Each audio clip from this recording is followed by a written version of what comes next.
os irmãos tiverem curiosidade ou alguma dessas dúvidas, despertou a curiosidade dos irmãos, os irmãos têm essas dúvidas também, é só olhar lá, tá no YouTube da igreja, as aulas são gravadas, como eu falei. Tá. Então hoje nós vamos responder 4 perguntas. A primeira pergunta é sobre a famosa pergunta sobre Jonatas e Davi. Muita gente fala, na verdade tem 2 perguntas sobre mais ou menos o mesmo assunto, sobre homossexualidade, e nada mais prudente do que responder esse tipo de pergunta na igreja hoje, onde principalmente... E aí é interessante porque quando eu mudei para cá, 6 anos atrás, eu falava assim, porque aqui em Berlim. Mas hoje eu converso com meu pai e meu pai fala que é aqui no Rio de Janeiro. Então a gente vê que em escalas diferentes, mas está tudo igual. Assim, o que é ensinado aqui, ensinado lá, o que você vê aqui, você vê lá. Talvez aqui você já veja mais, ou seja mais corriqueiro, porque tem mais gente, uma concentração maior, mas enfim. Bom, primeira pergunta. 1 Samuel capítulo 20, versículo 17, 1 Samuel capítulo 20, versículo 30. Havia ou não havia relacionamento homoafetivo, ou seja, homossexual, né? De algum nível entre Jonatas e Davi, de modo que até Saul julgou seu filho gay.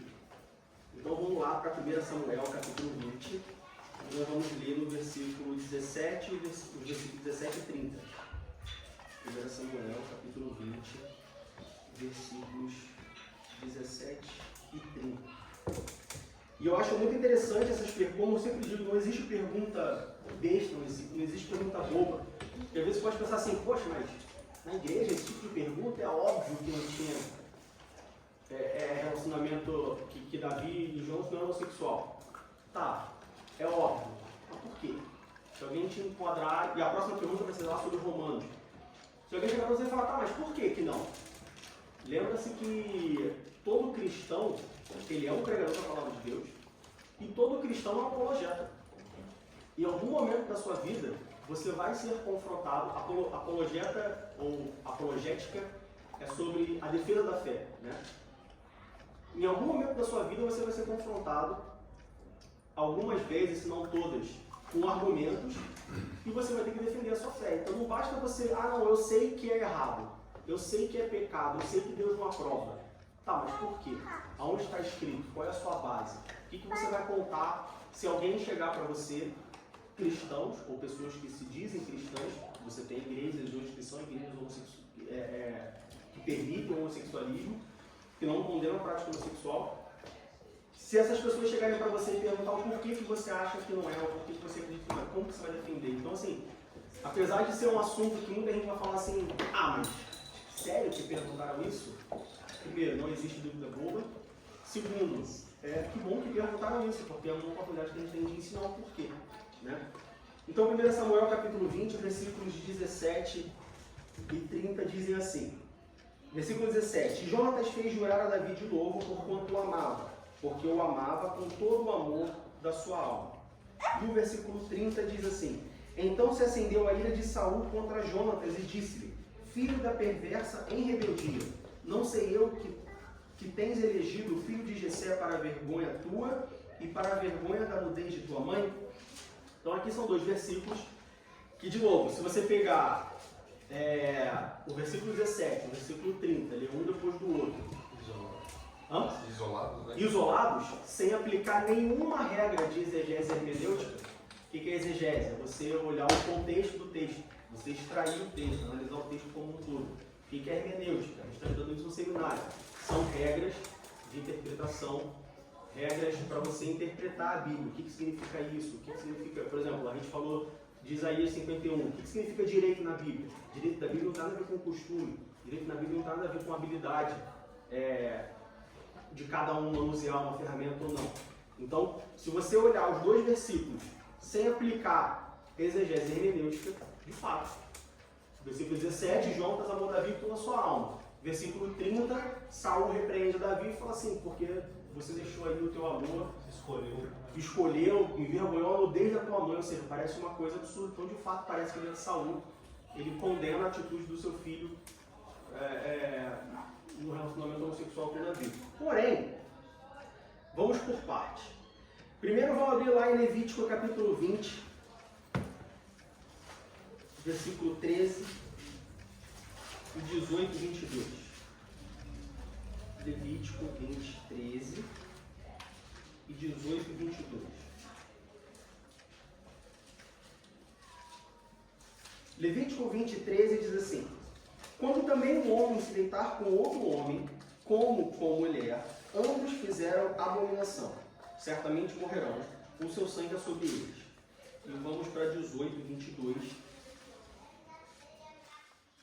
que diz: com varão te não deitarás, como se fosse mulher, abominação é.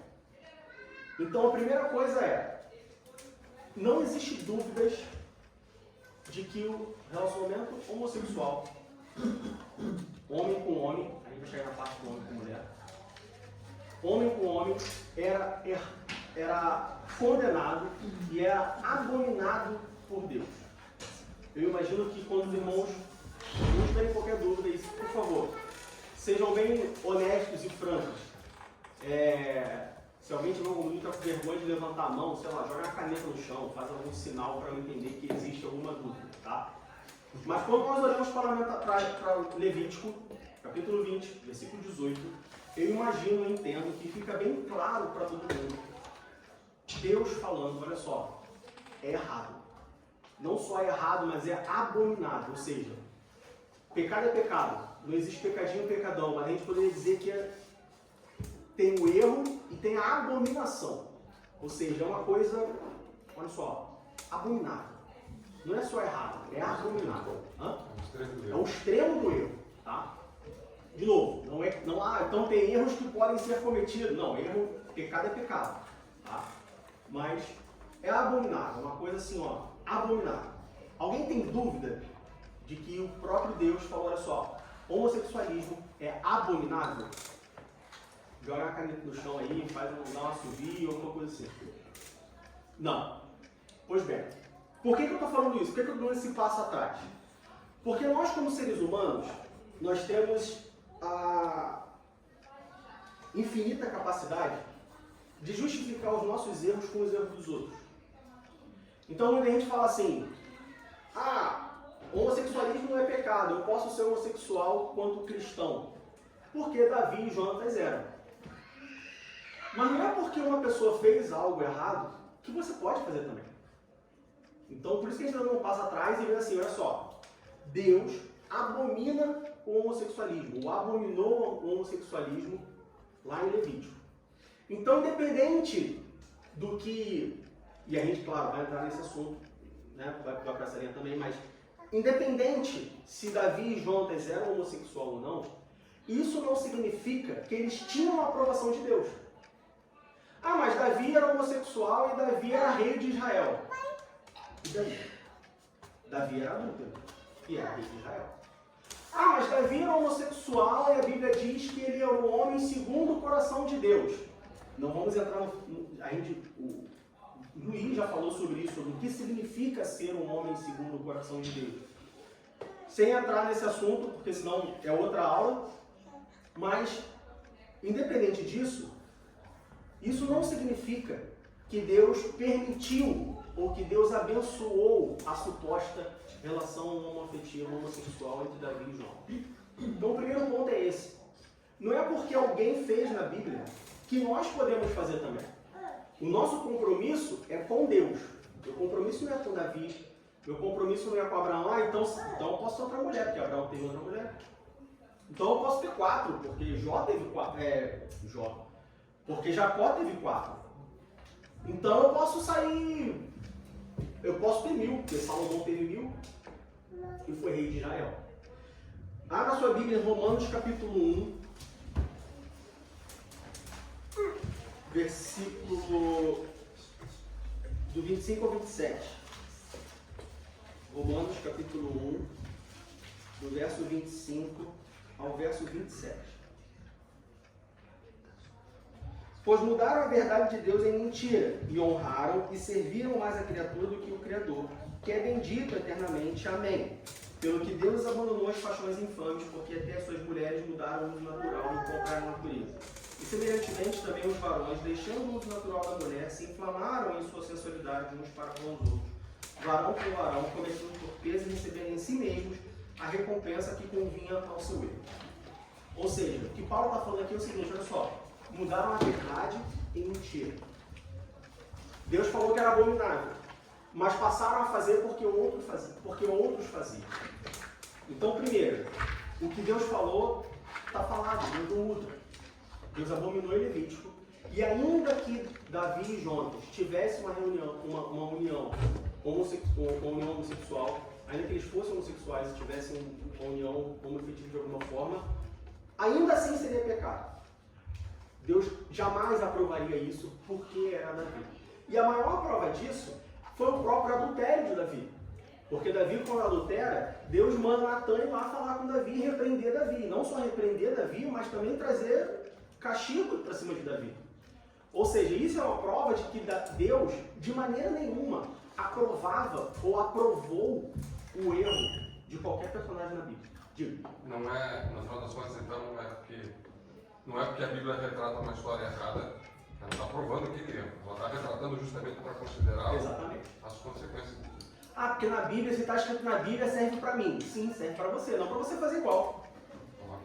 Mas para você tomar como exemplo, para não fazer, para saber que não importa quem você seja, se você é um pastor, um diácono, um presbítero, um professor, 5 anos de crente, 50 anos de crente, não importa quem você seja, você vai ser julgado, você vai ser condenado, você vai ser chamado a atenção, você vai ser retaliado de alguma forma por Deus. Serve para isso. Então o primeiro ponto é esse. Deus abominou o pecado.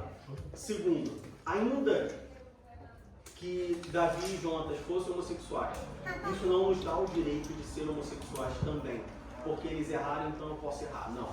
Fica bem claro, não só com Davi, com vários outros personagens, mas eu imagino que fica bem claro que Deus ele não aprovou e não aprova os erros de seja lá quem for.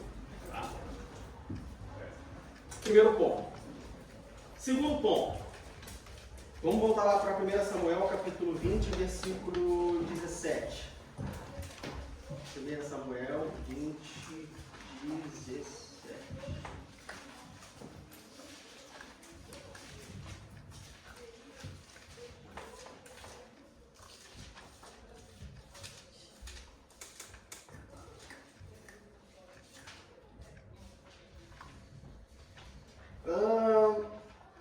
E vamos ver também em Gênesis 44, 30. Gênesis 44.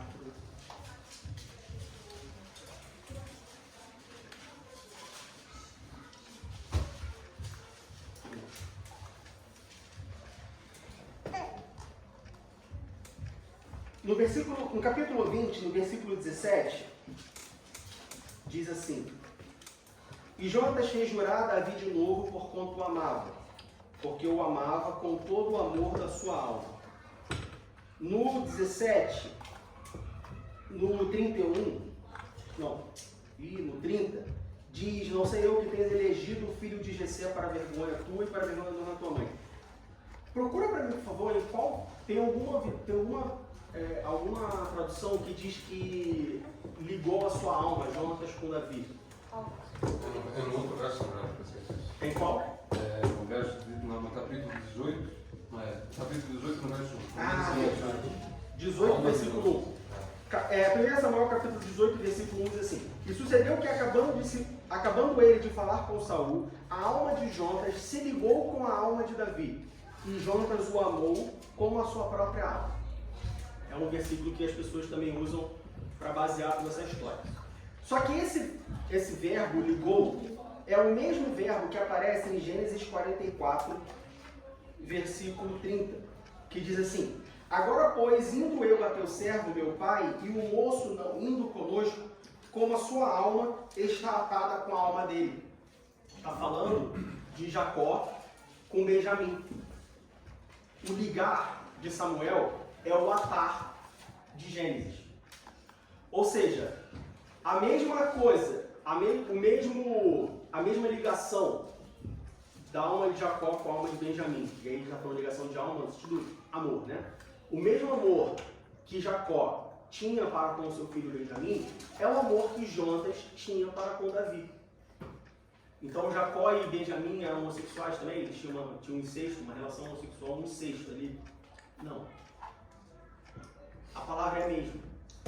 Quando a Bíblia fala em 1 Samuel capítulo 18 que a alma de Jonatas se ligou com a alma de Davi, está falando de uma relação de amor muito forte. Jonatas amava tanto, amava muito a Davi.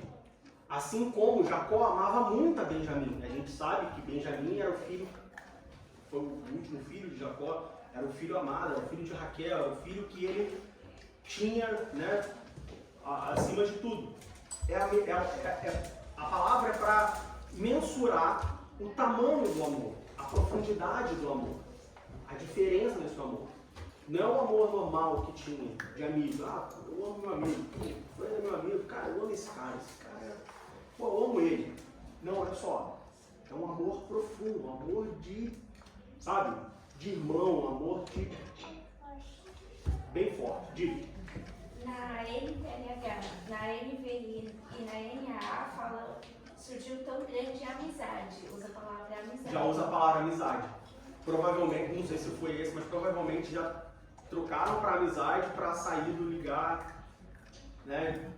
Talvez tenha sido isso. Mas vocês veem, em outra tradução diz tão grande amizade. Ou seja, aqui não está falando que a alma se ligou no sentido sexual. E aí é importante a gente entender que existem diferentes tipos de amor. O amor que eu amo vocês, ou né, um amigo, é diferente do amor que eu amo minha esposa. Que é diferente do amor que eu amo meu pai. Existem diferentes tipos de amor. Então, o que a Bíblia está falando aqui em Samuel é que o amor, Samuel 18, 1 Samuel 18, é que o amor de Jonatas com Davi era um amor profundo. Era um amor grande demais, era um amor de amizade verdadeira, assim, sabe? Fiel, aquela coisa que, sabe, aquelas pessoas que, não sei se você tem alguém, mas tem pessoas que têm uns amigos que assim, cara, esse aqui é meu irmão. Ele é mais amigo meu que meu irmão. Diga. No final do primeiro verso, aqui do capítulo 18, ainda fala de Jonatas, o amor como a sua. A gente vai chegar lá, vai chegar lá. Então, e aí, baseado em 1 Samuel capítulo 18, versículo 1, quando a gente olha o contexto da amizade de Davi com a amizade de Jonatas, a gente entende o porquê, como que cresceu isso, essa amizade entre Jonatas e Davi, e a gente entende também o porquê que Jonatas admirava e era leal a Davi. Se a gente for ler a história toda de Jonatas e Davi, da amizade de Jonatas e Davi, a gente vai ver que Jonatas reconhecia Davi como seu rei. Jonatas sabia que Davi já tinha sido ungido rei.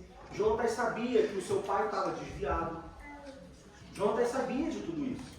Então a amizade de Jonatas com Davi era realmente verdadeira, não só no sentido de amigo, não só no sentido de camaradagem, no sentido de, né, meu amigo, meu companheiro e tudo mais, mas também a lealdade de Jonatas para com Davi também era porque Jonatas sabia que o pai dele estava errado e que Davi era o novo rei ungido por Deus. Então você tem um misto não só de amizade, mas também de lealdade e da relação de, olha só, ele é meu rei. Então eu amo ele também porque ele é meu rei, porque eu tenho que ser leal a ele também. E aí no final do versículo, segundo ponto. Terceiro ponto. No final do versículo 1, como o Franz bem falou, o amor como a sua própria alma. E aí as pessoas falam assim, não, mas como que um homem ama outro homem como a sua própria alma? Ele sabia. E aí? Está na cara. Não pode, isso não existe. Não posso amar outro homem como a minha própria alma. Pensamento machista do mundo. Resultado da ação do pecado no mundo. Sabe por quê? Lá nos evangelhos, quando perguntam para Jesus qual é o maior mandamento, o que Jesus responde?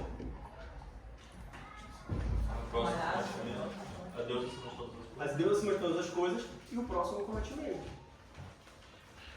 E por que Jonatas amar Davi como a sua própria alma é errado? É homossexual. Ele estava apenas cumprindo, de certa forma, vamos colocar assim, claro, Isso aqui aconteceu vários anos antes de Jesus falar quais são os 2 maiores mandamentos. Mas a gente pode dizer que João estava apenas cumprindo o mandamento de Jesus. Não só o mandamento de Jesus, mas se a gente voltar lá para Levítico capítulo 19, versículo 18.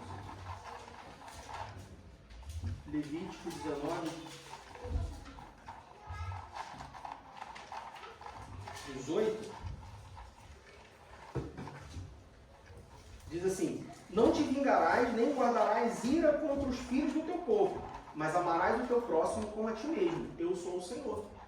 Então Jonas, o amor de Jonas para com Davi, não era um amor homossexual, era um amor divino. Ele estava apenas cumprindo, era um reflexo do mandamento de Deus. Ame o próximo como a ti mesmo. O amor de Jonas ser como a sua alma para Davi é bíblico. Nós, que porque vivemos nesse mundo, somos influenciados por esse mundo e sofremos a ação do pecado de novo, muita gente acha, muito cristão acha, crente, 50 anos de crente acha que o efeito do pecado foi o homem trabalhar e a mulher ter dor para ter filho. E a serpente perder as pernas. Não! A gente está falando desde abril sobre salvação nos cultos de quarta-feira. E todo culto a gente fala a mesma coisa. Salvação não é só morar no céu. Morar no céu é a última coisa da salvação. Tem muita outra coisa que envolve salvação. Pecado não é só trabalhar, ter dor para ter filho e a cobra rastejar. Tem muito mais coisas sobre o pecado. E uma das coisas que é resultado da ação do pecado no mundo, da consequência do pecado no mundo, é eu achar que porque eu sou homem, porque eu sou heterossexual, eu não posso amar o meu irmão como a mim mesmo. Que negócio é esse? Ih, sai do armário, sabia? Tá com muito amorzinho, tá se preocupando muito. Não pode, isso não pode acontecer. Mas é bíblico. Deus falou lá em Levítico, Jesus falou lá em Mateus, é bíblico. É bíblico. Eu não posso amar, de novo, existem diferentes tipos de amor. Eu não posso amar o meu irmão como eu amo a minha esposa. Ali é um amor homossexual. Mas eu amar como amigo, amar como a mim mesmo no sentido de que o que eu quero para mim, eu quero para ele. O que eu preocupo para mim, eu preocupo para ele.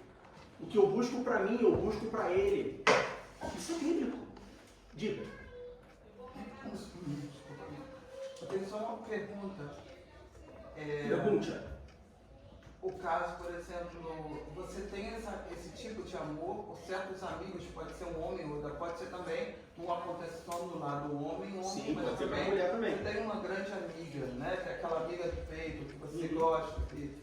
Eu tenho uma menina que eu estudei comigo e eu tenho esse relacionamento. Para mim ela é como minha irmã. Eu gosto mais dela, para mim ela é uma pessoa muito... Mas eu acho que não é só o amor ao próximo, Deus coloca isso em pessoas especiais, em diferentes casos, porque esse amor não é para cada um. Não é tipo assim, eu tenho amor por você. Sim. Isso tem que colocar também. Não é uma coisa comum. Não é para todo mundo, a gente ama a todos, mas tem aqueles amigos mais chegados. Isso que eu vou ler agora, Provérbios capítulo 18, versículo 24. O homem que tem muitos amigos pode congratular-se, ou seja, tem gente que fala assim, não, eu só tenho um amigo, eu só tenho 2 amigos, e acha legal. Eu sou uma pessoa de poucos amigos e acha legal ser uma pessoa de poucos amigos. Bom, se você tiver poucos amigos, todos eles forem amigos do mundo, de fato, quanto menos melhor. Vamos colocar assim, não estou falando que é errado, pecado, não crente ter amigo do mundo, não estou falando isso. Mas não anda no mesmo caminho, pelo menos isso. Mas tem gente que se orgulha de ter poucos amigos, até mesmo na da igreja. Mas Salomão fala assim, olha só, o homem que tem muitos amigos pode congratular-se. Veja bem, não tem problema você ter muitos amigos. Não tem problema você ter vários amigos, você ter diversos amigos. E, olha, cada final de semana eu encontro com amigos diferentes. Que bom! Aleluia, glória a Deus. Tem gente que não tem nenhum, você tem vários. Mas há amigo mais chegado do que um irmão. É o que a irmã Kátia falou. Eu tenho vários amigos, eu amo todos os meus amigos. Mas dentre todos esses amigos, tem 1, 2, 3, X amigo ou amigos que são mais chegados do que irmãos. É o amigo, é a amizade de Jonas com Davi. Davi certamente tinha vários amigos. Jonas devia ter vários amigos. Mas Jonas tinha um amigo especial que ele amou como a sua própria alma, que a sua alma se ligou com a alma dele, Davi. E Davi tinha um amigo, dentre todos os seus amigos, provavelmente, especial, que ele gostava mais, que ele amava mais, que era mais forte a amizade. Jonas, não tem nada de homossexual nisso. Olhar para isso e usar isso como um legalismo para a prática homossexual é o que Paulo fala de Romanos, é distorcer a verdade e mentira. Você está distorcendo a Bíblia para satisfazer a sua própria vontade. Não estou falando você, óbvio. Estou falando quem faz isso. Você quer falar uma coisa, cara? Eu acho que o importante também nesse ponto é a gente fala assim, na igreja eu tenho vários amigos. A gente tem que separar um pouco. O que é amigo, o que é companheiro, o que é ver. São várias coisas. Você chama pessoa de amigo, sua amiga. Você disse, eu só tenho 2 amigos porque são realmente esses que você sabe que vai contar. Mas eu conheço 500 pessoas. Sim. Telefone são 200 contatos. Eu conheço, mas não são todos amigos. Isso. Tem aqueles que a gente encontra, que bate papo na padaria e cumprimenta.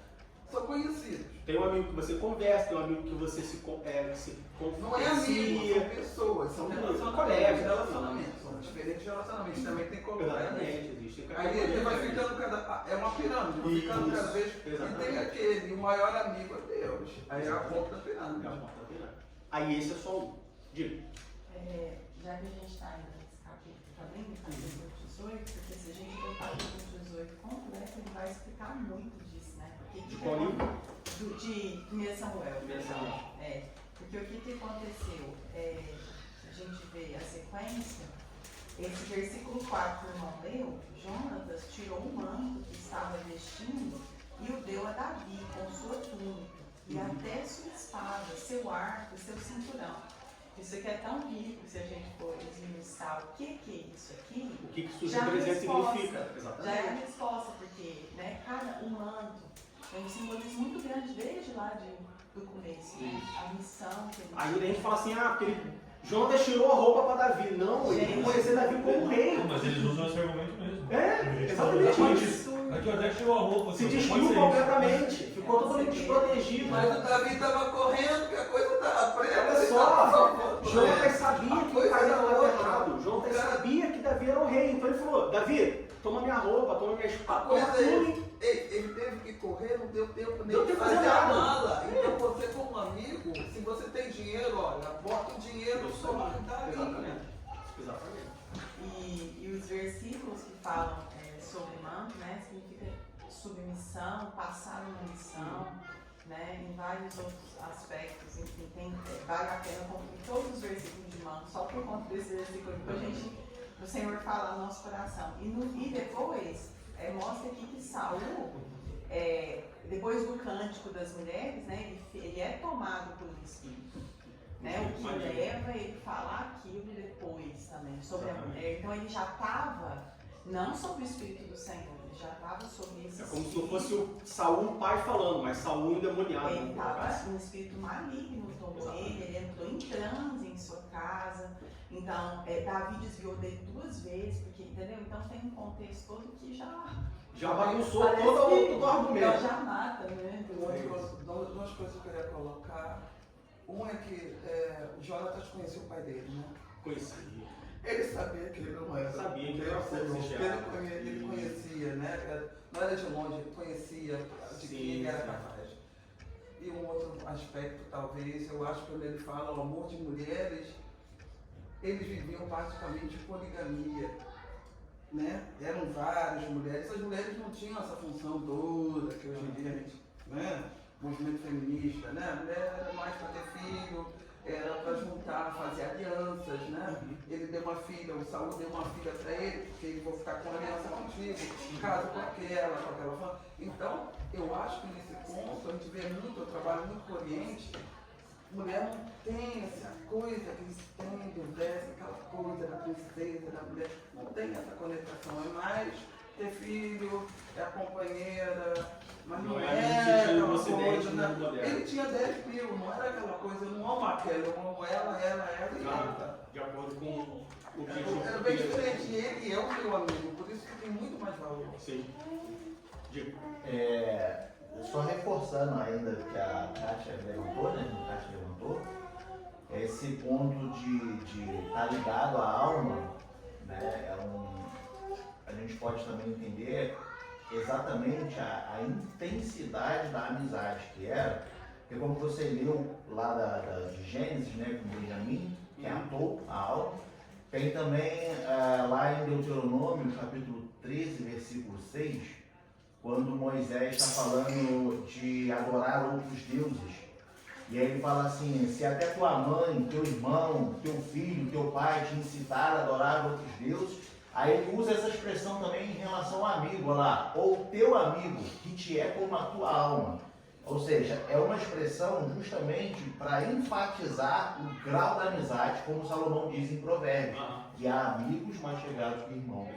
Né? Então, só reforçando o que ela disse em relação, tipo assim, tem amigos, tem colegas e tem aquele amigo. Isso. E é exatamente isso que a Bíblia está dizendo. Ó, se até aquele teu melhor amigo, aquele cara que come na tua mesa, no caso de Moisés, né, te incitar a adorar outros deuses.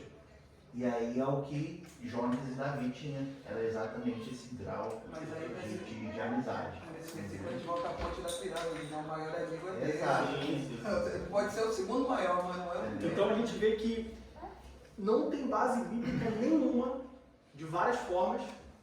Não é porque Davi e Jonas fizeram o que eu tenho que fazer. O que eles fizeram não era homossexualismo, ou seja, é um argumento totalmente infundado, onde as pessoas, de novo, como nós lemos lá em Romanos capítulo 1, versículo 25, as pessoas mudam a verdade e mentira para satisfazer os seus próprios desejos ou para Encaixar na verdade. as suas ideias. Encaixar na E a outra pergunta que a gente tem sobre o homossexualismo é: muitos homossexuais alegam que os textos de Levíticos 18, 22 e Levíticos 20, 13 estão ligados contextualmente a cultos pagãos. Mesmo em Romanos 1, 26 a 28, é ligado à mesma coisa. Portanto, é possível condenar a prática homossexual biblicamente? Há texto claro e direto a respeito do assunto? É um outro argumento que os homossexuais usam também para defender a homossexualidade. Eles falam que o texto lá em Levítico, que nós lemos, a gente vai dividir de novo, 18 e 22, Deus está condenando a homossexualidade ali, porque a homossexualidade ali era relacionada ou era dentro de um culto pagão. Então Deus, na verdade, ele estava condenando a prática de adoração a outros deuses, o paganismo, que era, vamos dizer assim, praticado, dentre outras coisas, com a relação homossexual. E que a relação homossexual, fora desse contexto de adoração a outros deuses, não tem problema. Ou seja, não tem problema se eu adorar a Deus e ser homossexual. Isso não tem problema nenhum. Diga. Só uma coisa importante é que esse mesmo argumento que você está falando é que algumas pessoas também usam a prostituição. Porque eu falava que era questão de prostituição condenada, realmente a prostituição de culto. Então o pessoal fala assim, não, a questão que era condenada era quando era voltado para isso. Então a prostituição hoje em dia não tem problema ser não tem problema, porque até Judá, né? Judá andava lá e vamos encontrar uma prostituta aqui no lugar. Então assim, tem essa. Não, o pessoal é engraçado como o pessoal é criativo, né? Se dedica, né? Se dedica. O meu avô, por parte de mãe, ele falava assim, essa cabecinha pensando mal já é assim, pensasse bem, então as pessoas são muito criativas quando elas querem ir para o caminho errado. Então vamos lá, Levítico 18, 22, nós já lemos, vamos ler mais uma vez. Levítico 18, 22 diz: com varão te não deitarás como se fosse mulher, a abominação é. E aí, né, dizem que esse varão deitar como se fosse mulher, essa prática homossexual estava no contexto de um ritual pagão. Bom, de maneira nenhuma, de novo, eu imagino que é óbvio, se alguém tiver dúvida, deixa cair uma caneta, faz algum sinal. De maneira nenhuma, o Antigo Testamento ele coloca a homossexualidade na categoria de ritual pagão. Isso não existe, tá? Mas vamos lá. Se a gente abrir 18, versículos 26, 27, 29 e 30, vamos para o 26. 27, 29 e 30. O 26 diz assim: Porém, vós guardareis os meus estatutos e os meus juízos, e nenhuma dessas abominações fareis, nem o natural, nem o estrangeiro que peregrina entre vós. 27. Porque todas estas abominações fizeram os homens desta terra, que nela estavam antes de vós, e a terra foi contaminada. 29. Porém, qualquer que fizer alguma dessas abominações, as almas que as fizerem serão extirpadas do seu povo. Versículo 30. Portanto, guardareis o meu mandado, não fazendo nenhum dos estatutos abomináveis que se fizeram antes de vós, e não vos contaminareis com eles. Eu sou o Senhor, o vosso Deus. No original hebraico, essa palavra abominação, ela não está relacionada ao culto, mas ela está relacionada à imoralidade dos cananeus.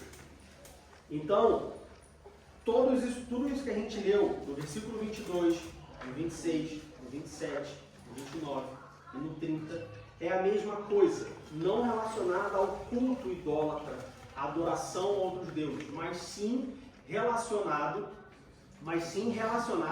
à imoralidade dos cananeus, do povo cananeu, da forma imoral com a qual eles viviam, a imoralidade que eles praticavam. Primeiro ele e depois ele, ordem de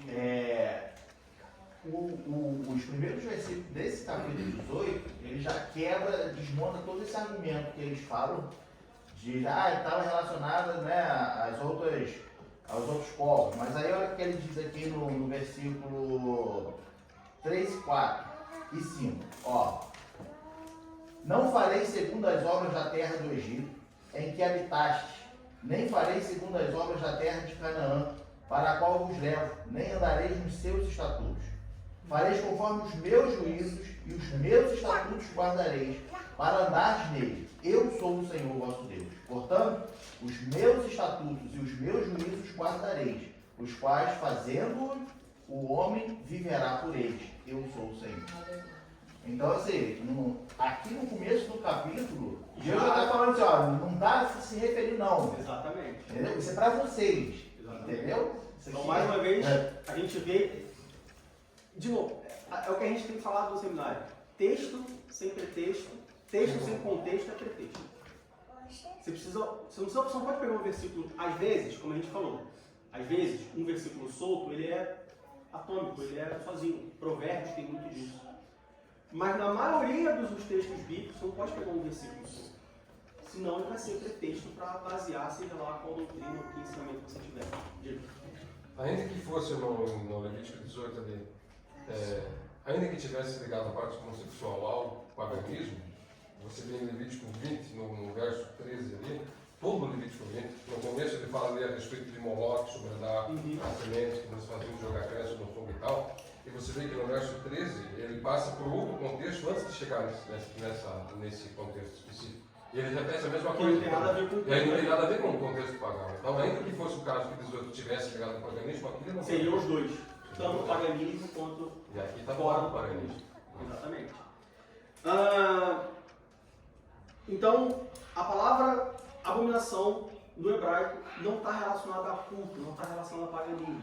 A gente vê essa mesma palavra em outros textos da Bíblia, onde a gente vê que a abominação é pela imoralidade, é pelo desvio, está relacionada à imoralidade, está relacionada ao desvio de conduta, está relacionada a não fazer aquilo que Deus quer que você faça, não viver da maneira como Deus quer que você viva. Abre em 1 Reis, capítulo 14, versículo 24.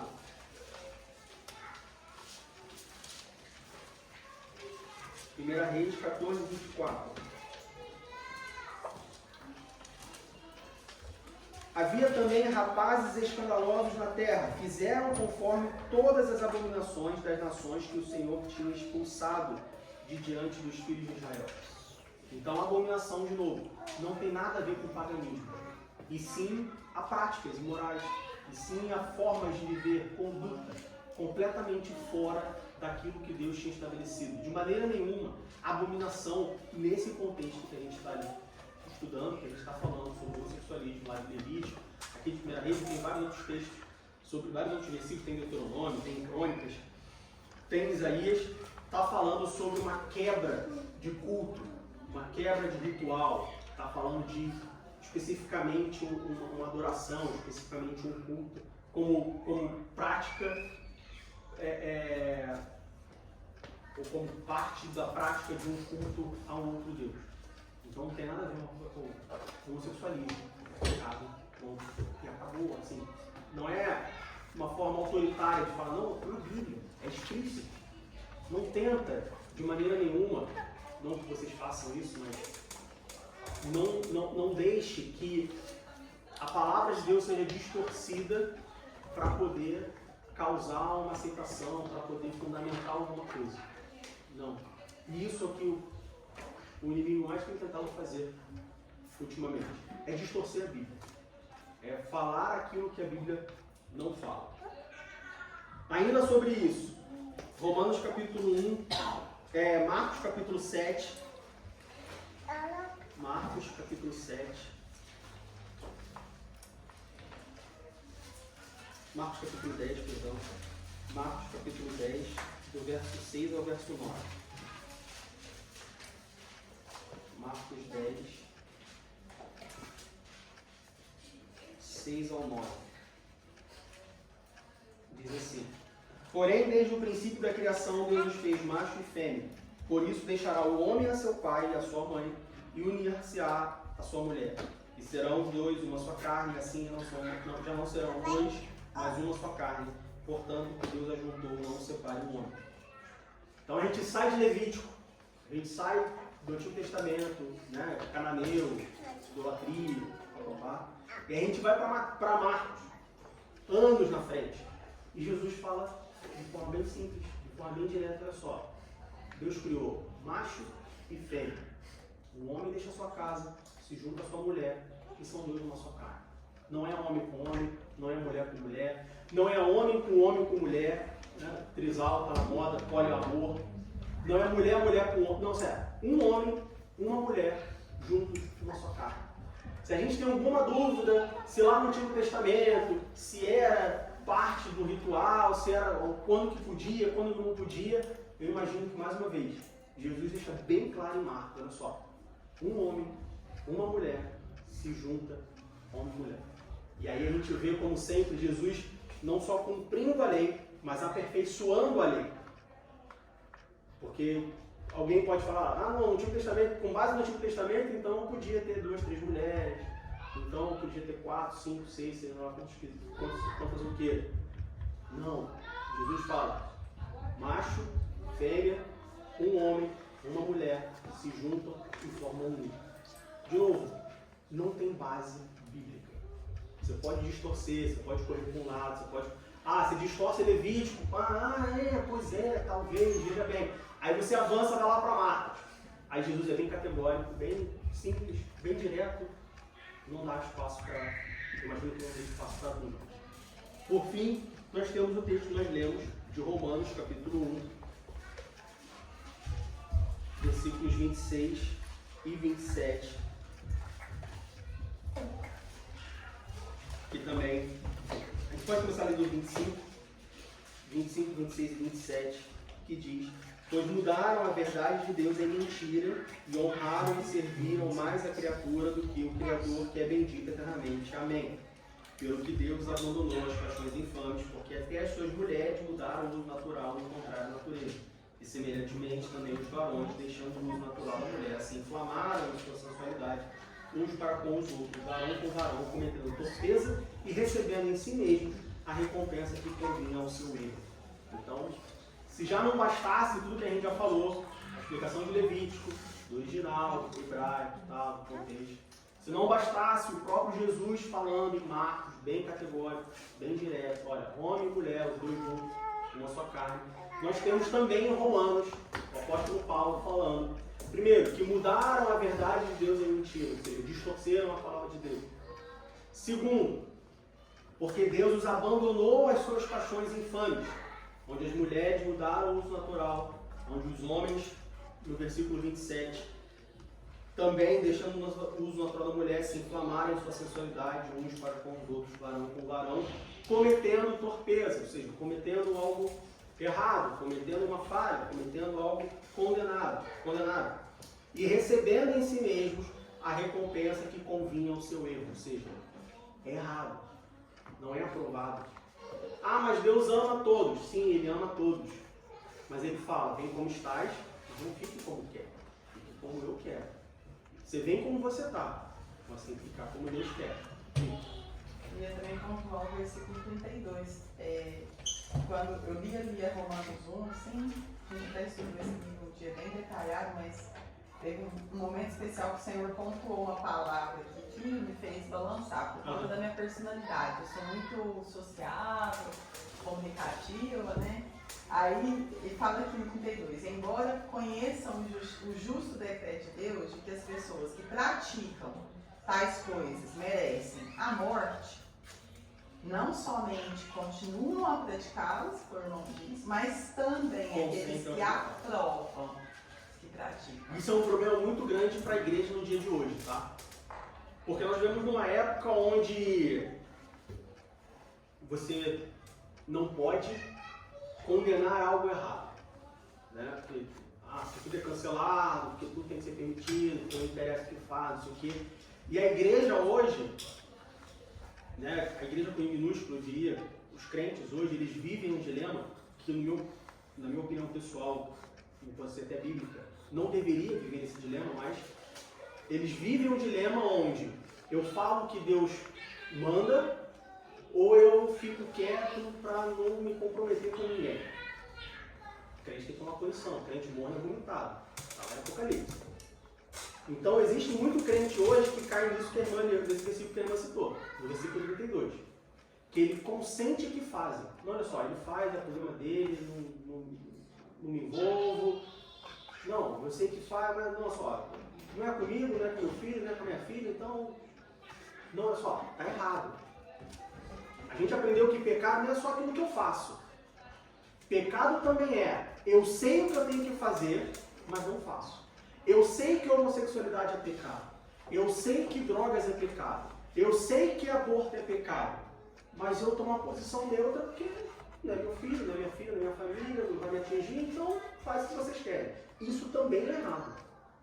De novo, não existe erro, não existe pecadinho e pecadão. É tão pecado, você consentir que fazem, é tão pecado quanto fazer.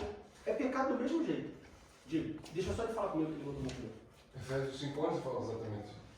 E não comuniqueis com as obras infrutuosas das trevas, mas antes condenai. Exatamente. Diga, cara. Eu acho assim meio complicado essa situação, porque naturalmente a gente sabe que é o errado e a gente vive o certo. E a gente prega o certo na nossa casa. Eu fico me pensando à medida que se cada um de nós formos honestos, realmente estaríamos falando, estamos todo mundo desempregado. Sim, Todo mundo desempregado. Irmão, venha me contar a história. Tá? É muito bonito, mas se falar o que você diz, está todo mundo desempregado. Vai lá dizer que teu patrão, que o irmãozinho, que o colega que trabalha do lado, que é gay, que não sei o que lá, que ele está errado. Eu trabalho com jovens, as meninas têm relação sexual, posso fazer? Vou dar condom. É o meu trabalho. É o meu trabalho, eu não estou lá pregando, eu não estou privado. Eu digo assim para elas, eu digo para vocês, não façam sexo. Mas se você fizer, minha filha, pelo menos se proteja, porque toda semana é um que está com herpes, é outro que está com clamídia, é outro que está com não sei o que lá. Eu vou fazer então, mas você entende que existe uma diferença entre eu chegar no meu trabalho e falar assim, vocês aí são tudo pecadores, tudo inferno. Não quero trabalhar com ele, não estou falando. Olha só, a partir de hoje o Franz vai ser do teu time. Não, com o Franz eu não trabalho porque ele é gay e eu não estou com ele, porque é tudo pro inferno mesmo, é isso mesmo, porque Deus me autorizou e eu vou fazer porque Deus vai cuidar de mim. Não, isso está errado. Outra coisa é, vamos fazer uma campanha para votar se vamos ter banheiro unissex, né? Na empresa. Aí você vai e fala, tu não está votando sim, então. Não, isso é uma outra. Não, então, é isso que eu tô falando. É isso que eu tô falando. Mas tem crente que não toma posição. Tem pastor, por exemplo, que fala assim, não, a igreja ama todos. Aí entra um gay na igreja. e quer ficar na igreja. O pastor fala assim, não, pode ficar aí, meu irmão, não tem problema não. Não, mas ele está falando no contexto de fora da igreja. Na igreja não. Não, mas fora da igreja também, ué. Tem pessoas, eu já ouvi, tem pessoas que falam assim, não, tem aprova o aborto mesmo. Pode aprovar o aborto. Não, mas é que problema, consentir não tem nada a ver. Eu acho que a questão que é importante é o seguinte, uma coisa é você afrontar a pessoa que está no pecado. Acho que assim, quando a Bíblia fala muito claramente, a gente tem que corrigir ou exortar quem está aqui dentro. Então assim, você não vai sair lá fora, tem um casal homossexual ali na estação de trem, você vai chegar com a Bíblia e jogar assim e falar assim, ó. Não é isso. Agora, calma, eu tô só montando o argumento. Então, por exemplo, eu trabalho, meus departamentos tem pessoa homossexual. A pessoa me perguntou, e aí? Eu falei assim, olha, na fé cristã é errado. Aí ele falou assim, não, mas isso aí tem que mudar. Eu falei assim, não, aí o meu argumento foi o seguinte, religião não muda. Eu falei, você não conhece nenhum adorador de Thor hoje em dia. Se o cristianismo estiver errado, daqui a pouco não vai ter mais cristianismo. Essa é a E eu falei assim, posição do mas eu não posso virar pra você e falar assim, agora, por exemplo, não, bota aí o banner do Pride na sua assinatura. Eu não coloquei. Quer dizer que você odeia os gays? Não, gente, eu não tenho nada contra os gays, mas eu não posso. É a mesma coisa, o cara é super legal, ou meu amigo e tudo mais, acabou de, sei lá. A minha preocupação com essa conversa, toda vez que a gente traz essa conversa, tem uma lista de 15 pecados em Romanos, a gente só fala desse. Então eu falei pessoal, assim, se você é hétero e você está olhando para a mulher do outro, você tá caindo no mesmo categoria. Então assim, se a gente condena uma, a gente tem que condenar a gente. E aí não é condenar no sentido assim, eu não quero ter proximidade, eu odeio essa pessoa, não é pessoal, é prática. É o pecado que você está cometendo.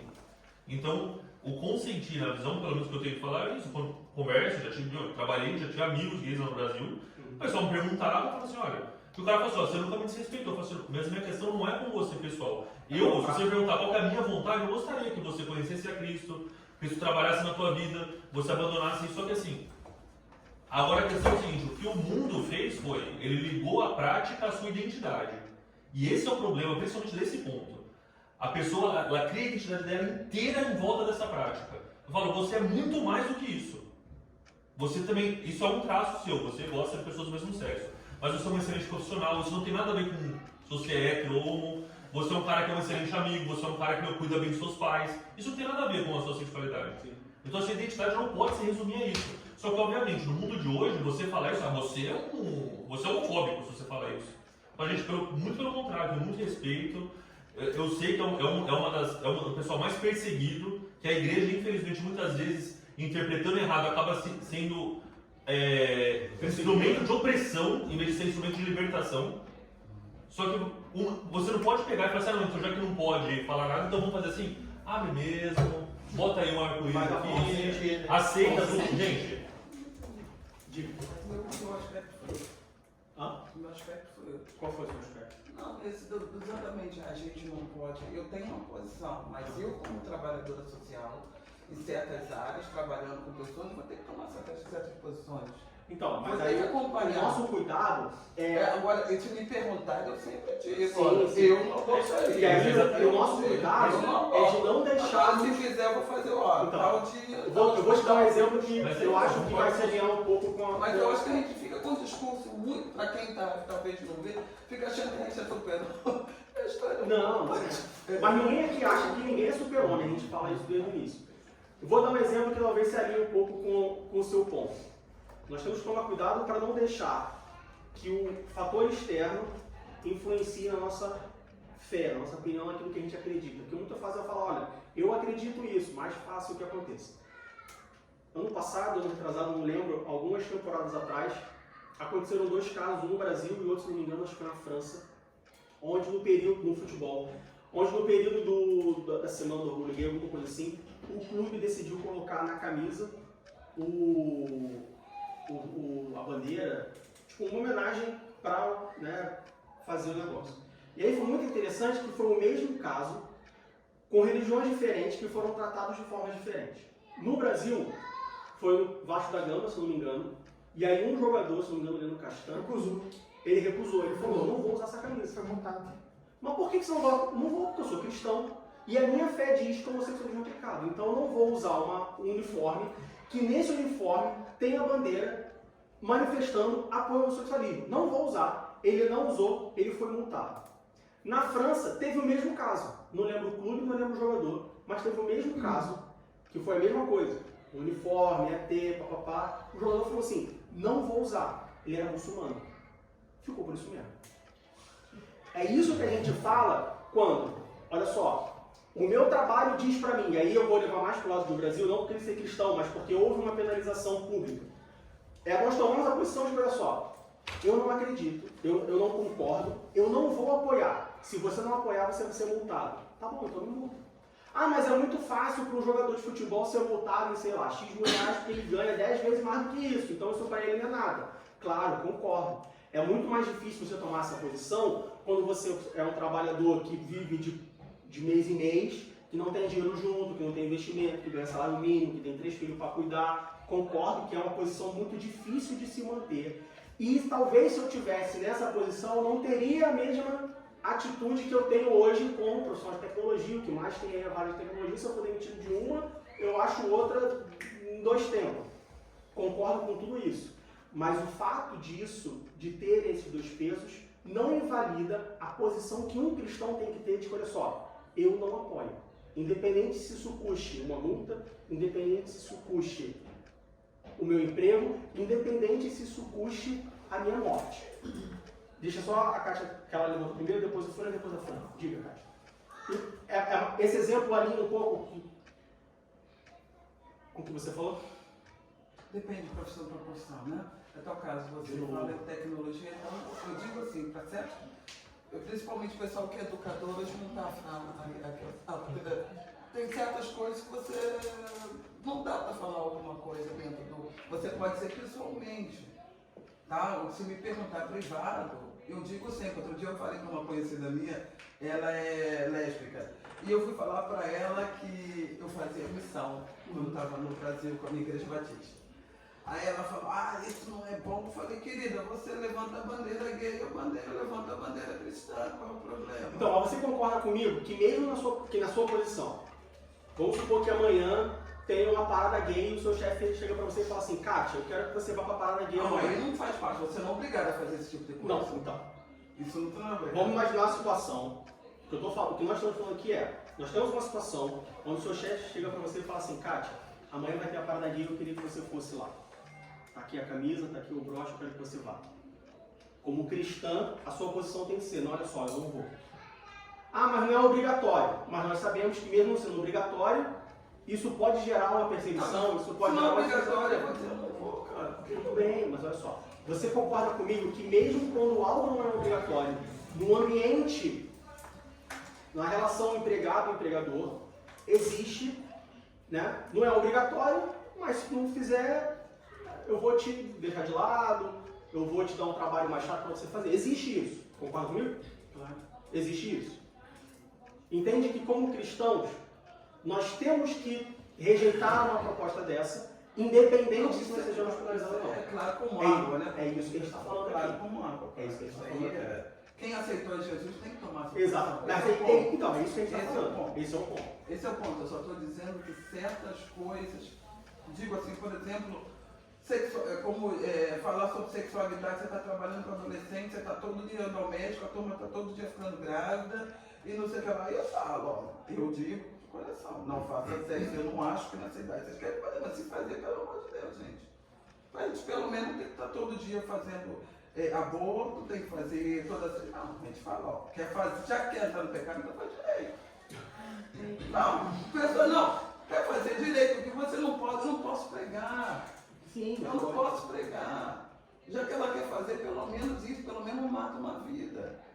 Pelo menos não vai pegar uma raifal. Pelo menos não vai pegar uma clamídia. Pelo menos não vai fazer isso. Você pelo menos diz assim, olha, chega lá no escritório aqui, ó, caixa cheia, por favor, pega. Pelo menos faça. Quer ver, irmão? Quando a gente fica só debatendo ideia, tem muito conflito.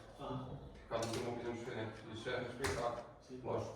Mas tem uma questão que a gente esquece de considerar nessa toda essa conta, que a gente serve um Deus vivo. A gente não está falando eu gosto disso, eu gosto de verde, eu gosto de azul. Deus disse que o vermelho é preferencial, nós dois estamos errados, Deus não falou isso. Nós servimos a um Deus que deu uma lei específica. A conduta de um crente tem que ser específica em todo momento. Não é fácil. Nada é fácil na vida crente. Quando se vira crente, a vida fica muito mais difícil. Mas quando você passa a ter experiência com Deus, e você começa a servir a Deus, tendo essas práticas com Deus, você também vivencia coisas que outras pessoas não vivenciam. Então, quando você fala a palavra de Deus, em qualquer que seja o lugar, você tem experiência com Deus, você tem apoio de Deus. 1 Samuel 17, 36, você não vê nenhum pedaço de Davi ter recebido profecia, ter aparecido nada para Davi. E Davi chega a falar para o pastor assim, ó, assim feriu o teu servo ao leão como um urso, assim será esse circunciso filisteu como um deles, porquanto afrontou os exércitos do Deus vivo. É como se tivesse queimado por Deus. Estão falando mal da palavra. Um crente não vai mudar o mundo. Um crente vai mudar o mundo nunca. Mas um Deus muda o mundo. Por uma oração que fez Elias, parou de chover por 3 anos e meio. Um cara orou. Só que não é a pessoa que ora. Não somos nós aqui debatendo ideias que vamos mudar a Berlim. Nossa ação diante de Deus pode fazer com que Deus mude Berlim. Essa é a questão. A gente não sabe disso. Eu tive, quando eu fazia faculdade, eu tive uma matéria, eu acho que já falei isso também. Já falei, né? Eu tive essa matéria e eu me recusei a fazer. Falei, eu não vou fazer, não vou participar dessa aula. E a professora, depois de 3 aulas eu não participando, a professora me chamou e falou, olha, você vai então repetir, né? Porque você não está fazendo. Eu falei, não vou fazer, não é uma coisa que eu concordo, eu acho que é perda de tempo eu estar aqui nessa aula. Eu posso fazer outra coisa. Foi por isso mesmo, tipo, eu não repeti o semestre. Isso basicamente acontece, pelo menos lá em casa acontece todo ano com o carnaval e Halloween. Só meu filho não vai participar. Mas ele vai levar falta. Tá bom, então. Claro, de novo, diante do que do exemplo que a Kátia deu, é igual a luta pro jogador de futebol, uma coisa irrisória, vai faltar uma aula. 2 faltas no ano. É indiferente. Mas é o tipo de coisa que nós temos como cristãos manter a nossa posição. Diga. E a gente tem que lutar isso, eu creio, todo dia. Essa semana a gente pegou uma situação com a Júlia, que agora ela tem uma matéria nova na 5ª série, e eles ensinam, tem várias fotos de homossexualismo no livro, e fala que a gente não pode dizer que isso é errado ou anormal. Eles falaram, será que vai ter prova com isso? E tem exercício dizendo que se falar que é anormal ou errado, eles dão errado e vai dar 0. Aí a gente instrui a Júlia, Júlia, coloca o que você crê. Porque se eles te derem 0, pede para chamar seus pais. E a gente vai na escola para poder conversar com eles sobre isso. Isso acontece, não sei se acontece hoje, mas na minha época acontecia muito com teoria da evolução e criacionismo, né, na escola, né? Quando o professor falava que o homem veio do macaco, uma teoria. E aí tinha todo esse debate, de novo, levava 0, levava... E uma coisa que você pode orientar seu filho também no caso da evolução é, segundo fulano de tal, o homem veio do macaco, segundo fulano de tal, né?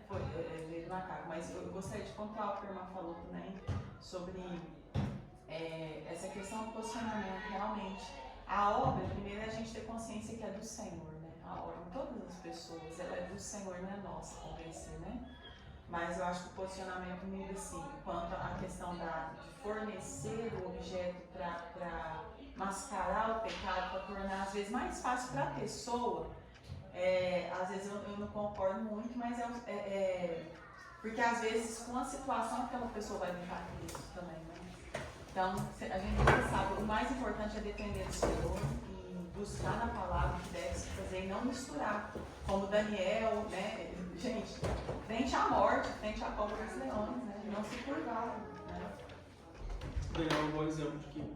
Sagrado, Isaac, Abednego, 7 vezes mais a fornalha. São 2 bons exemplos disso. Bom, última pergunta, e a gente encerra não só a aula, mas também semana que a gente começa uma nova lição. Gênesis capítulo 19, versículo 31 a 38. Vamos ler lá em Gênesis 19.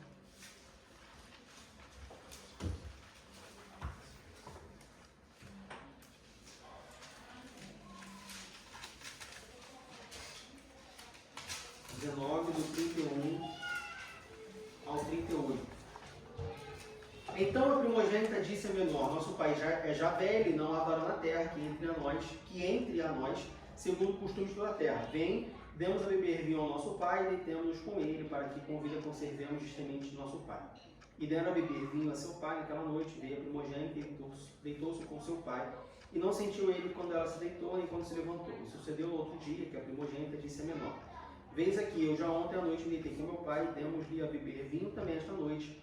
E então entra tu, deita-te com ele, para que em vida conservemos sementes de nosso pai. E deram a beber vinho a seu pai também naquela noite. Levantou-se a menor e deitou-se com ele.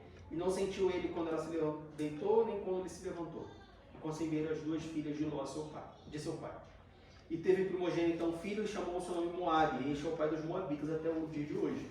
E a menor também teve um filho e chamou o seu nome Ben-Amim, este é o pai dos filhos de Amon até o dia de hoje. E aí, no versículo 20, já começa falando volta falando de Abraão e tal, e meio que Ló, né, sai de cena. E aí a pergunta foi, com base em Gênesis 19, 31 a 38, por que não houve nenhuma ação da parte de Deus como punição para Ló ou as filhas, por elas terem concebido filhos de seu próprio pai, sendo que ele havia sido anteriormente salvo pelo clamor de Abraão na destruição de Sodoma e Gomorra? Então, aí eu vou fazer a mesma coisa que eu fiz com o homossexualismo, vamos dar um passo para trás. Nós, seres humanos, pecadores, o efeito do pecado, a consequência, o efeito do pecado na nossa vida, ele faz com que nós sejamos indefinidamente pessoas vingativas. Uns mais, outros menos. Ah, porque fulano jogou água em mim. Ah, bem feito. Virou as costas, deu uma topada na pedra, arrancou a cabeça do dedo. Deus é fiel na minha vida. Fez comigo aqui, faz, ele para. A gente já falou sobre isso, nós falamos sobre escatologia um tempo atrás, e de crente que tem a boca chega a salivar de que não, que quem morrer sem salvação vai arder no fogo do inferno, eternamente queimando. A boca chega, né, saliva, porque o ímpio vai arder no fogo do inferno. O pecado causou isso na humanidade e nós temos isso. Você pode discordar, uns mais, outros menos. Uns são mais assim, outros são menos assim. E aí quando a gente olha para essa passagem, a primeira coisa que a gente pensa é, então quer dizer que as 2 filhas bebedaram o pai, enganaram o pai, cometeram incesto e ficou por isso mesmo? Deus não falou nada com eles.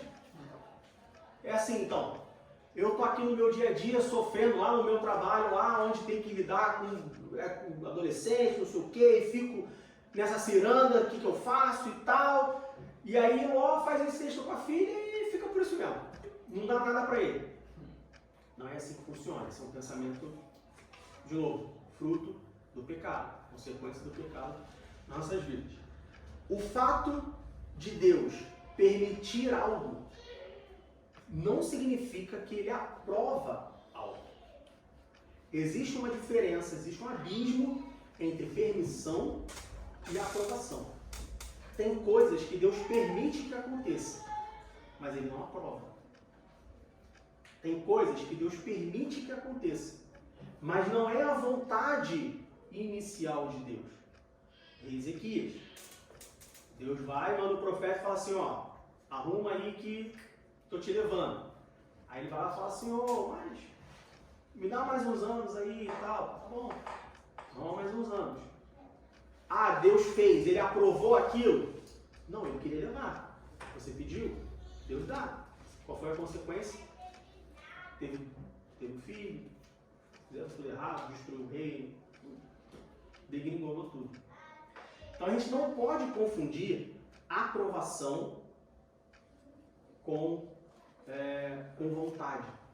Não foi porque Ló fez, as filhas de Ló fizeram, que isso foi um ato aprovado por Deus. Não foi aprovado por Deus.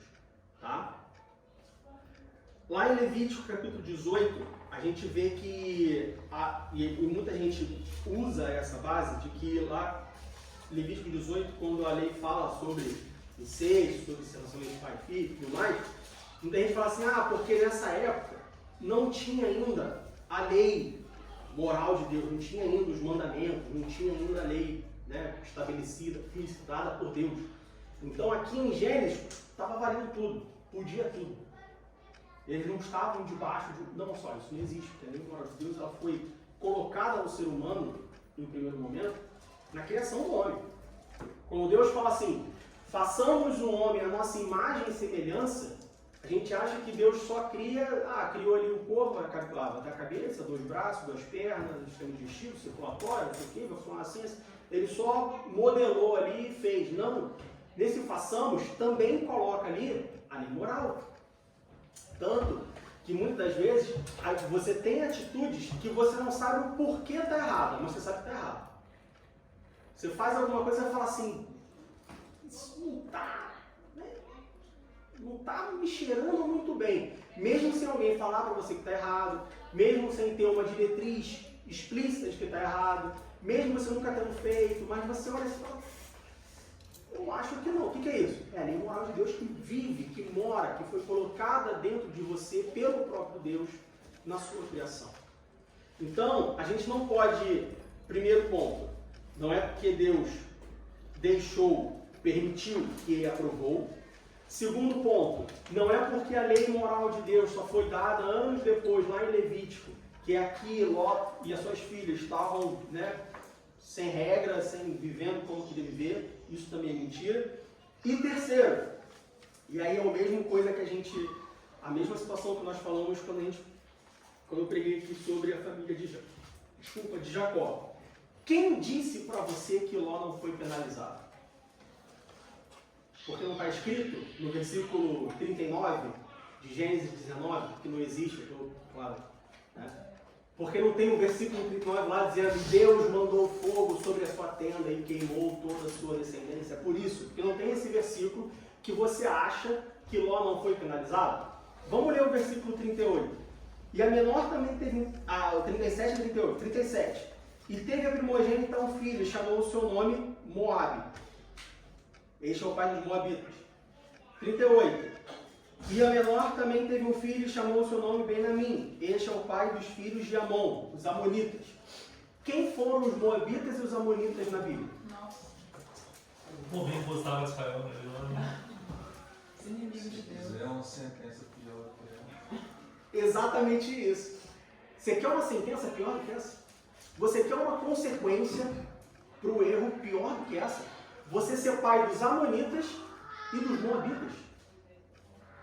E os maiores inimigos do povo de Israel, que mais tem sobre Moabita e Amonita na Bíblia é destruição, é condenação, é reprovação. Então assim, de novo, por que não está escrito explicitamente que Deus mandou fogo do céu e consumiu toda a família de Ló? Você acha que não, tá tudo bem. Não, tá tranquilo. Não, porque Davi adulterou e tá tudo certo. Ele perdeu um filho. Porque ele adulterou. Não tá tudo certo. Teve a filha estuprada, perdeu mais 2 filhos, um matou. Foi um caos. Porque eu tive esse papo um tempo atrás, começamos atrás com a Fabiana. Porque Jacó roubou a primogenitura de Esaú e foi pai de multidões. E você acha que por causa disso está tudo certo que ele fez? A gente falou aqui sobre a família de Jacó. Completamente desestruturada, completamente problemática. O cara teve 4 mulheres. O cara teve 12 filhos com 4 mulheres, em casa era um caos, briga com uma, briga com outra, briga com o sogro, vai pra lá e vem pra cá. Aí o filho que ele amava é vendido por escravo, fala que ele morreu, ele passa anos sofrendo aquele luto, aí reconhece, aí o filho agora que ele ama, que é Benjamim, fica... Foi um caos na vida do cara. E você acha que tá tudo bem, só porque não tem um versículo explicitamente falando, e mandou Deus fogo, queimou toda... Não, pessoal. Assim, trazemos para o dia de hoje. Porque você vê uma pessoa que está aí, aparentemente, vivendo bem e tal, então Deus não pesou a mão sobre ele. Por que você acha isso? Porque a pessoa não está na cama, porque a pessoa não tem câncer, porque a pessoa não está definhando, porque a pessoa não é pobre, porque a pessoa... E aí, por isso, você acha que Deus aprova aquilo que ele faz? Isso é uma visão mundana, efeito do pecado. A gente acha que algo é aprovado ou rejeitado por Deus por aquilo que a gente vê, por aquilo que a gente ouve. E aí, se você não vê nada acontecendo no que você entende que é ruim ou bom, você acha que está tudo bem. Alinha um pouco com a prosperidade, que é uma outra pergunta que nós temos também aqui, que é sobre João Batista. Né? João Batista comia gafanhoto e vinha no deserto, porque temos problema com a simplicidade das pessoas. Porque Salomão é o nosso parâmetro ao invés de João Batista. Efeito do pecado. Porque quando você olha para um crente que tem uma casa de 3 andares, um carro importado, um filho, uma filha e um cachorro, né? Família perfeita, que tem um bom emprego, ganha um bom salário, você acha que essa pessoa é abençoada, você acha que essa pessoa é próspera. Mas aonde na Bíblia que diz que prosperidade é você ter bens materiais? Existem pessoas que são muito ricas e mesmo assim são pobres espiritualmente. Assim como existem pessoas que são muito pobres e mesmo assim são ricas espiritualmente. Assim como existem pessoas que são muito pobres e são muito pobres espiritualmente. E existem pessoas que são muito ricas e muito ricas espiritualmente. Então a gente não pode, aí eu já entro nessa última pergunta, a gente não pode ter como o fato da gente condenar, né, Salomão ser o parâmetro ao invés de João Batista, é por causa do pecado. Porque a gente não consegue conceber na nossa cabeça humana como que João Batista só comia gafanhoto e vivia no deserto. Mas se ele era tão bom assim, espiritualmente, se ele é um profeta, se ele era uma pessoa nada, como que pode um pastor andar de ônibus? Isso é um absurdo. Por que é um absurdo um pastor andar de ônibus? Qual o problema? Por que a pessoa que anda de carro, chega, isso acontece muito no Brasil, né? Chega a pessoa bem arrumada, não sei o quê, terra alinhada, gravata bonitinha, sapato brilhoso. Não, aquela pessoa ali era o pregador. Por que é o pregador só que está com o sapato brilhando? Por que o pregador não pode ser o rapaz que está de chinelo e calça? Isso é uma coisa mundana, uma visão mundana que nós cristãos temos como efeito do pecado. O pecado causa isso em nós. Nós somos a concupiscência dos olhos. Nós vamos pelo que a gente vê, nós vamos pelo que a gente entende, nós vamos pelo que a gente acha que está certo. Mas a Bíblia não fala nada disso. Digo. Você estava mencionando isso, na verdade, como a gente foi criado à semelhança de Deus, acho que uma das questões mais claras que qualquer ser humano tem é a questão de justiça. Então, por exemplo, se for uma criancinha pequena, você dá 2 docinhos para ele, uma para outra, ela olha assim, ela pode não saber expressar, mas ela vai falar assim, isso aqui está errado. Então, o ser humano, porque no mundo que funcionaria da forma correta, de acordo com como Deus criou, a justiça ela seria algo natural. Então, o que você planta, você colhe, né?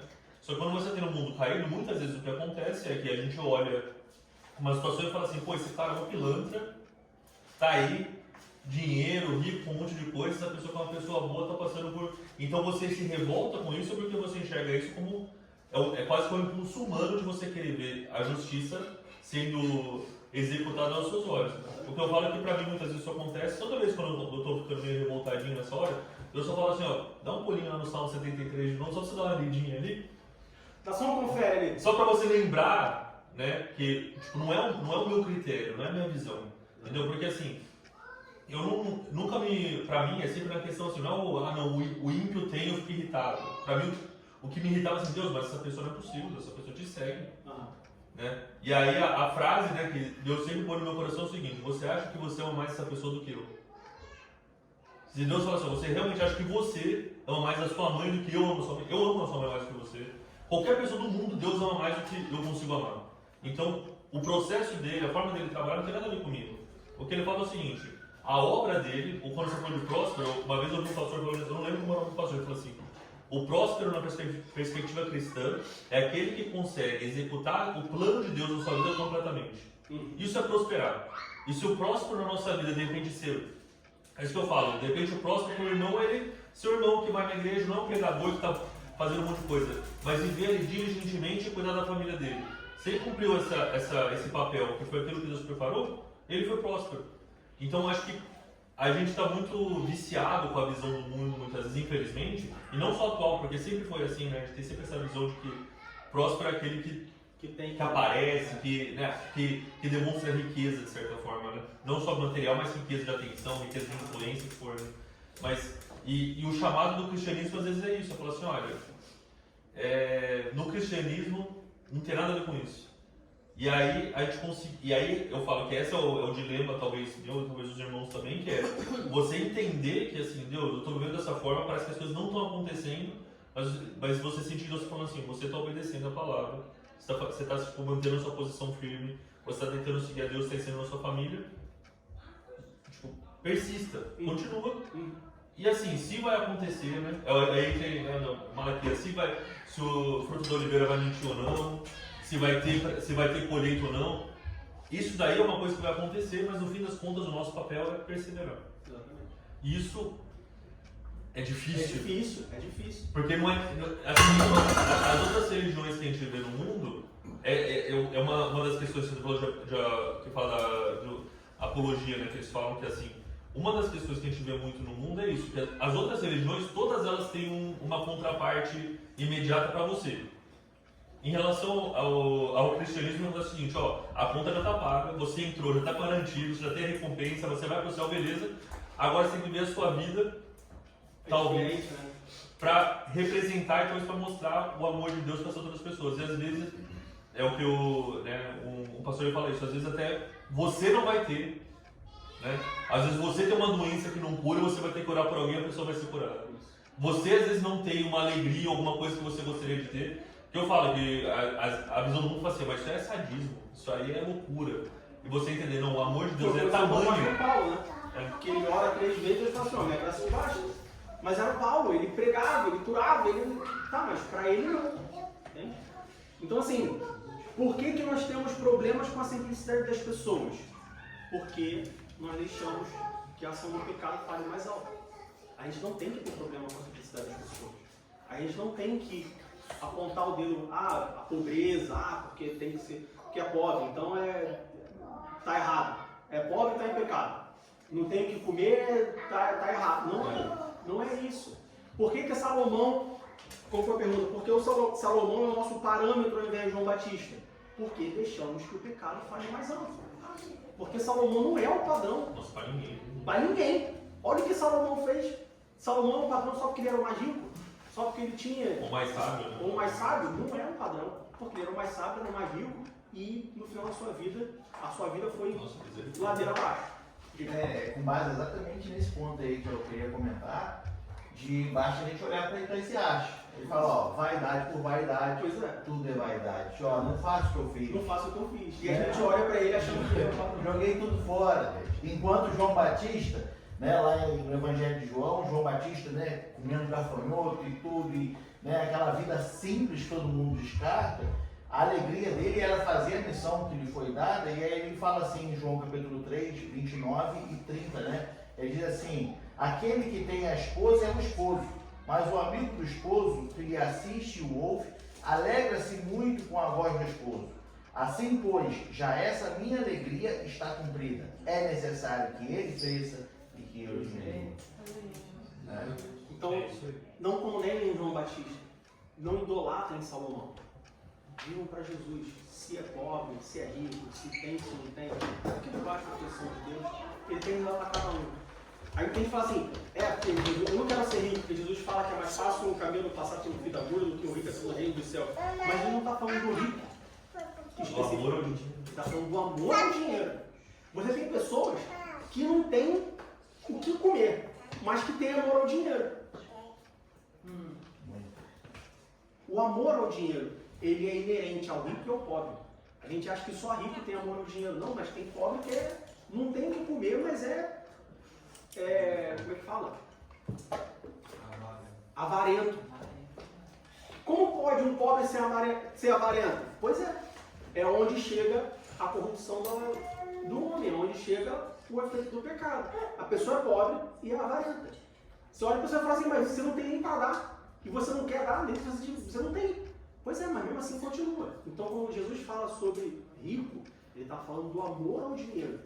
Então, crente pode ser rico? Pode. Crente pode ser pobre? Pode também. O que ele não pode é ter amor ao dinheiro, porque ele não pode se desviar de Deus. Então, não condene os Joões Batistas, e não exalte os Salomões. Né? Mas viva debaixo da graça de Deus. Respondeu a pergunta?